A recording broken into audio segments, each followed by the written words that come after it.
Today we're gonna do lemon cake pops. All you need is a little bit of grated hazelnuts and grated coconut, the half of a lemon cake. If you want to know the recipe of the lemon cake, click the video indicated at the end of this video, or find the link for the video in the description below.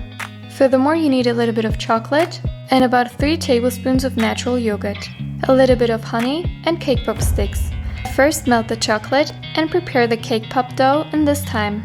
Therefore, crumble the lemon cake, add the natural yogurt and the honey to it, and knead it by your hands until combined. Take small pieces of the dough and shape it into balls.